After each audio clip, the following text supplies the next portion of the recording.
My husband wanted to divorce me because he inherited his dad's $5 million and he doesn't need me anymore. I said, okay, let's divorce. Sold house and I moved out. My husband Jack made Andy Primark after receiving his inheritance. I don't need a life with you anymore. I'm inheriting $5 million. I don't need you when I have that money. His cold words suggested the end of our marriage after a long period of living. I felt like a mere obstacle, but he doesn't know yet the significant secret associated with the $5 million inheritance. Mom, is it true that Grandpa is in critical condition? I was taken aback by my daughter Sophie's unexpected question. Supposedly, the serious health problem of Ethan, who is Jack's father, was a secret between Jack and me. Did you get that information from your dad? The only one who might have told Sophie is Jack. Yes, and on a call from Dad, he told me to renounce Grandpa's inheritance. Sophie's words unsettled me, and because of this single phone call, my peaceful life was about to be shaken. A few days after the call with Sophie, Anne passed away peacefully. Since getting married, I've lived with Jack's parents, and I've never hesitated to support them when their health worsens. It's been 5 years since Jack's mother passed away, and now we received the news of Ethan's passing. The funeral went smoothly, but the moment I thought I was free from the tension, my husband's behavior changed dramatically. What are you doing here? Why hasn't it been cleaned properly lately? Jack frequently points out minor dust and small stains. I'm sorry, I must have missed it. I'll clean it right now. This place isn't cleaned well either. Do you really clean every day? Of course I clean with the same routine as always. Even though I clean just as always, I can't understand why Jack is so angry. But it seemed the issue wasn't just about cleaning. Why are you serving this? I wish you'd pay more attention to the taste when you cook. It's hard when the dishes I put effort into are criticized one by one. Even the dishes he used to enjoy are now unappreciated. Is there something bothering you lately? I plucked up the courage to ask, but it seemed to worsen his mood. It's useless to deny it. To be honest, the food you make isn't good. I've been tolerating it because my parents never complained, but I've always felt its tastelessness. Jack's words pierced my heart coldly and sharply. It was the first time he had ever criticized me so severely. I knew when Jack was this upset, anything I said would only fan the flames. My mom always cleaned and did laundry perfectly, and at mealtimes she cooked with care without cutting corners. You're nothing like her. I've been patient, but I can't stand it any longer. This was the first time he compared me to his mother and criticized me. All I could do was reflect deeply on myself. I'm truly sorry. I couldn't have imagined that he valued my cooking so little. Jack always used to smile and say it's delicious when eating. When we first got married, his mother gave me cooking advice. To think he always found my cooking tasteless, tears started to flow uncontrollably. Do you think anything will change if you cry? Your tears mean nothing now. Don't show them to me. Lately, everything just feels so tedious. After saying those words, Jack suddenly stood up and left the house, slamming the door behind him. Jack, where are you going? Come back. But it seemed he didn't hear me. My mind was in turmoil, unable to keep up with this sudden change, unable to understand what had just happened. Until a few months ago, we were a couple who shared everything, holding hands. We shared the small joys of daily life and tackled minor grievances together. I couldn't understand why we had become so distant. And then I remembered the content of the call from Sophie. It's about Ethan's inheritance. There was a hint of hesitation in Sophie's voice that night. Jack came home much later than usual, and I missed the opportunity to ask him about it. Was there something going on? Maybe Jack found out some information about the inheritance and wanted to keep it to himself. I tried to approach Sophie. I wonder why they're discussing inheritance while Grandpa is still in good health.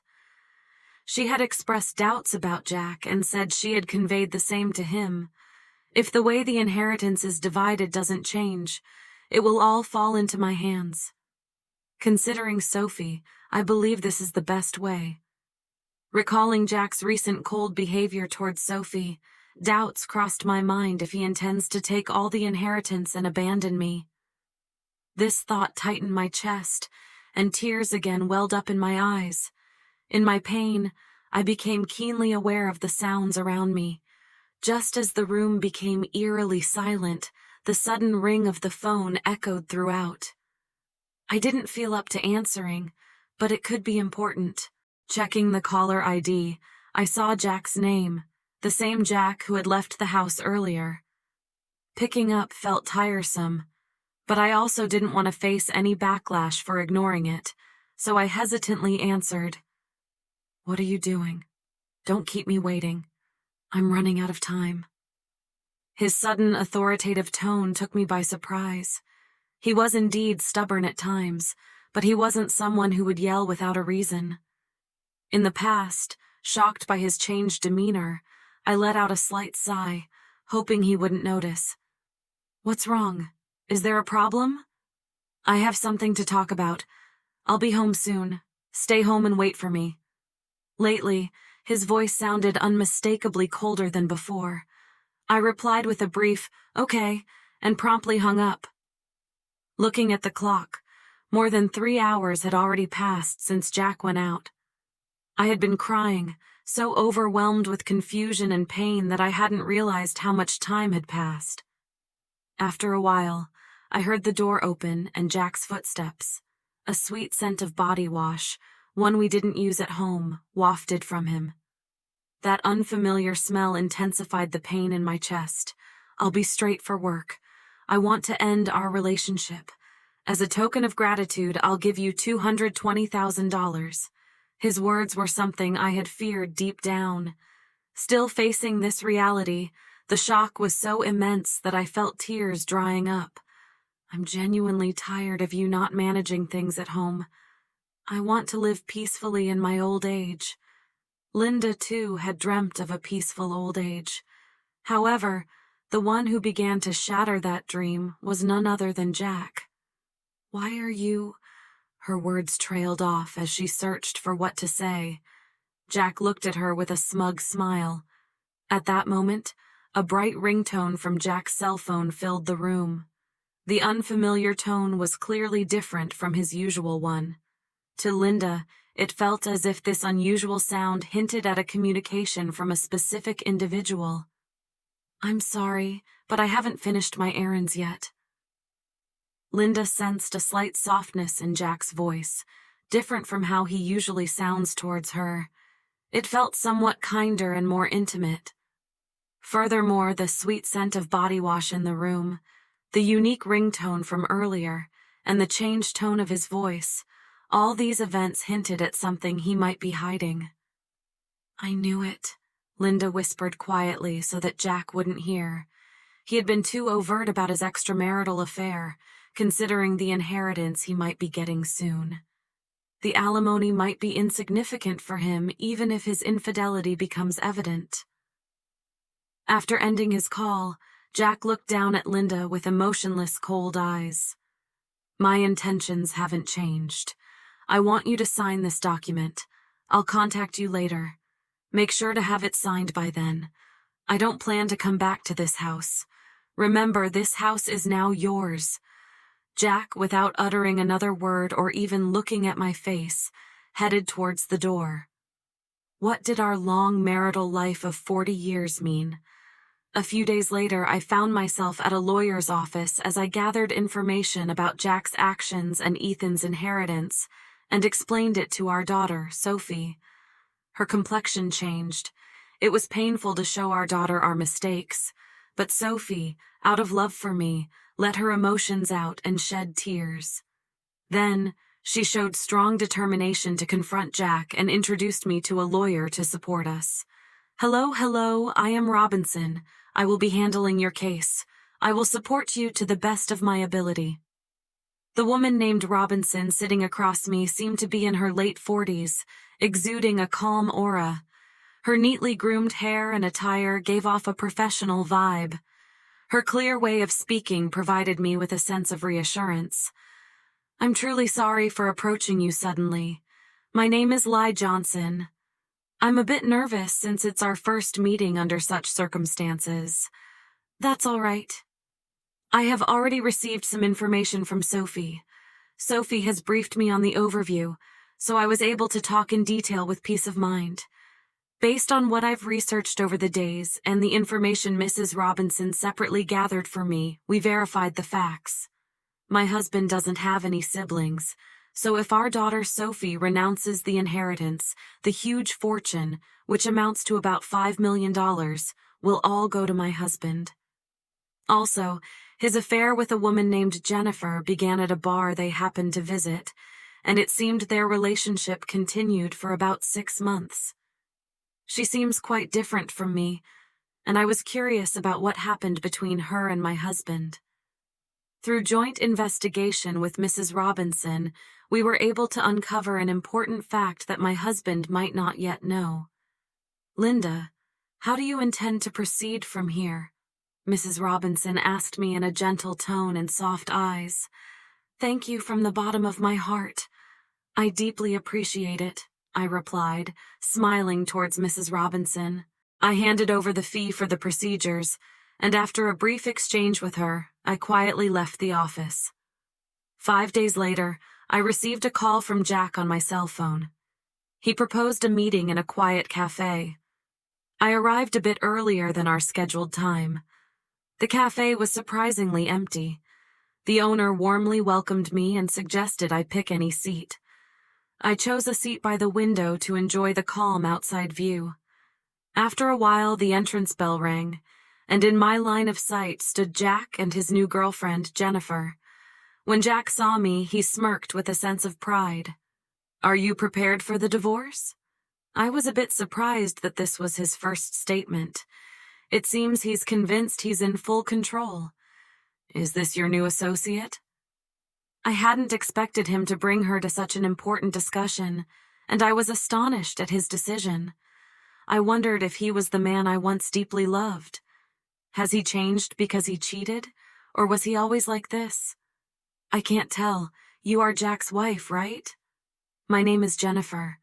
I've recently started dating him," she said with a sudden smile. I couldn't quite grasp the meaning of her sudden smile. "I've heard a lot about you from Jack. Seeing you in person, you do look a bit aged. I wonder how Jack endured all these years. I feel a little sorry for him. Indeed, Jennifer seems to take great care of her appearance. She looks much younger than her actual age in her 60s. Compared to her, I might look my age, but I can't accept the way she phrased it." "Jennifer, it's those tendencies of yours I warned you about," Jack interjected. "But indeed, I did think that." "But Jack, if it were me, I would cherish you more," I said softly. "I know, Linda. I don't want you to overthink it anymore. I just want you to file the divorce papers." I was taken aback by Jack's expected attitude. "Hold on. There's something I want to discuss," I said, noticing a hint of confusion on Jack's face. "What are you getting at? Is it all about your father's inheritance? Is that why, after all our years of marriage, you're deciding this?" I wanted to know the truth behind all these events. I can't see how my father's inheritance and you are related. That's solely my father's. I've heard detailed stories about your father's vast inheritance from Sophie. "I know how much it's worth," Jack stated. "So what? That inheritance isn't for you to take, but I'll answer. Actually, more than the inheritance itself, the end of taking care of my parents is one of the reasons I want to part with you. Just a caregiver role. How had Jack seen me only as a caregiver and not the loving wife I used to be?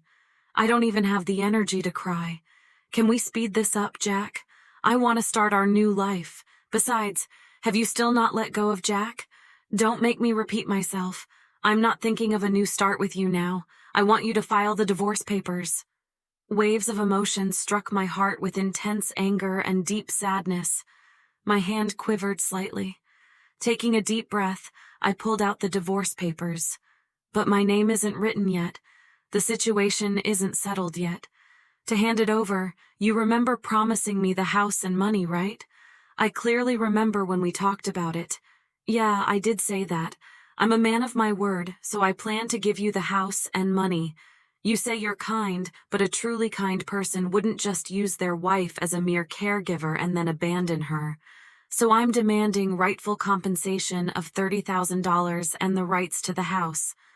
What compensation? When we talked about money, it was supposed to be $20,000. You always nitpick at the very end. Your attitude of trying to pay me the absolute minimum is so obvious. But the difference of $10,000 means a lot to me, so I think $30,000 as compensation is fair. Your girlfriend, it's Jennifer, right? I thought of claiming from her too, but instead, I want to settle for $330,000, and I intend to sign the divorce papers right here in front of you. Jennifer reacted unexpectedly, first commenting about $30,000 should be fine. Jack, pay it if you're satisfied with it, she said.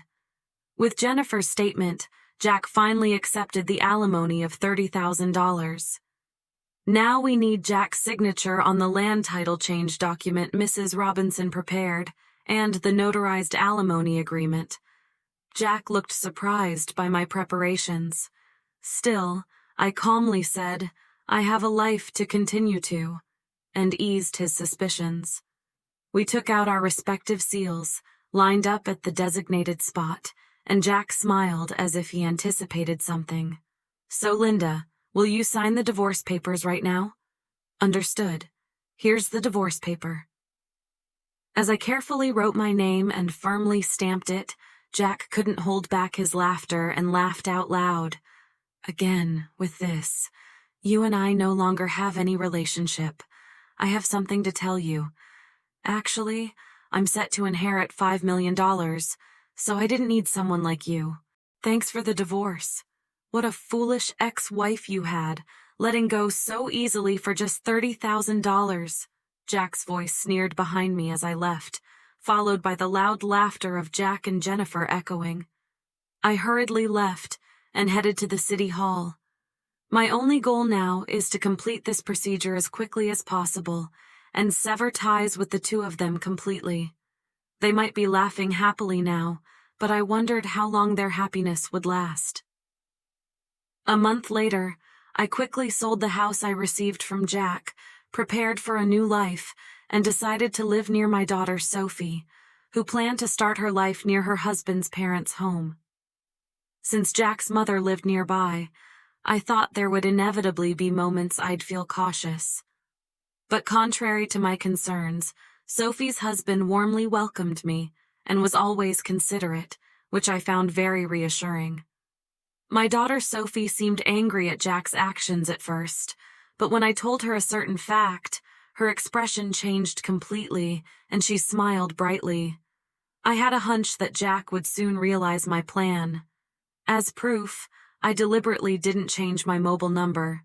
The day that intuition became a reality came sooner than I thought. From the afternoon, my mobile rang repeatedly, and sure enough, it was Jack. He called many times, but at first I purposely didn't answer. After receiving repeated calls, I finally picked up. Hello, why are you doing this? I couldn't hide my surprise. What's the matter? You called out of the blue, Jack raised his voice. What's the problem? Where are you right now?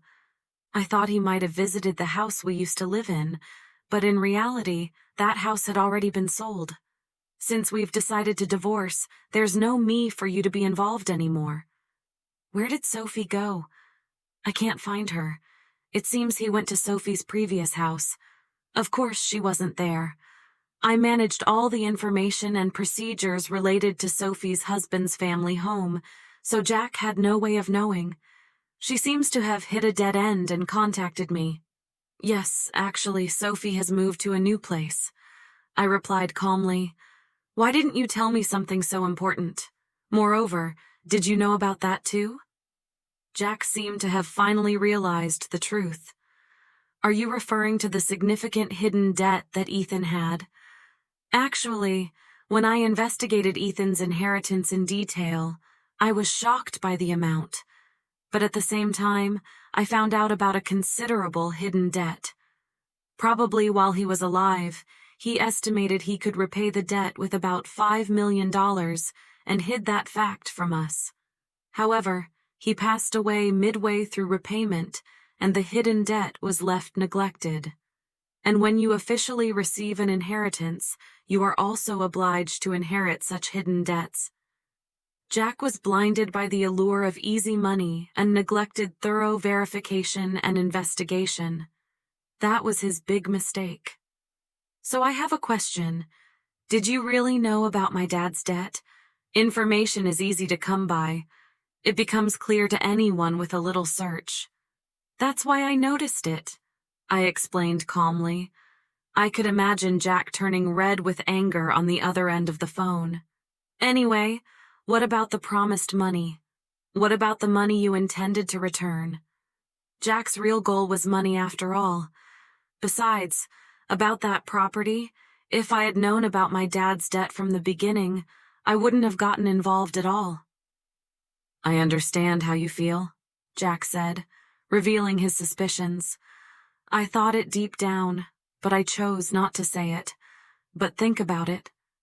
Putting aside the money issue for a moment, you got to marry a very attractive woman, right? Isn't that pretty lucky? Of course, I don't know if Jennifer chose Jack because of his assets or if it was truly love. As soon as Jennifer found out about my debt, she left me. I thought she would. It's exactly as I expected, Jack confessed. Think about it. How about starting over with me? I feel deceived by Jennifer. I just realized now you're the person I really need. Jack's tone suddenly dropped and became emotional. I wonder if he has forgotten everything he did to me, I thought to myself, feeling cornered. Every day I'm being rushed by collectors and the debt I can't repay is piling up. I'm at my limit. I really feel my life is in danger. Help me, please, Jack pleaded desperately. Even after hearing his desperate plea, I calmly thought, if I were in this situation, would Jack help me? I'm living peacefully now and am truly satisfied. In the days to come, I want to live in peace. You might have forgotten, but remember what was said at my response, I told Jack. For a moment, he was lost for words on the other end of the phone. You mean back then? He asked. Yes, exactly, Jack. I'm really grateful that we were able to get divorced. Thank you for giving me a chance to choose a new path, I said firmly. I felt the tremor in Jack's voice and his tears. But for my future, I made up my mind and quietly ended the call. This marked the complete end of our relationship. I don't know how Jack's life is now or how he's repaying his debt, but I hope he's making an effort somewhere. I thought to myself as I contemplated the situation. Linda, how about taking a walk outside while looking at the beautiful scenery? Currently, I'm enjoying my days with a wonderful person I met through a hobby in Chicago. He's very warm and always with me. Spending time with him brings me unparalleled happiness.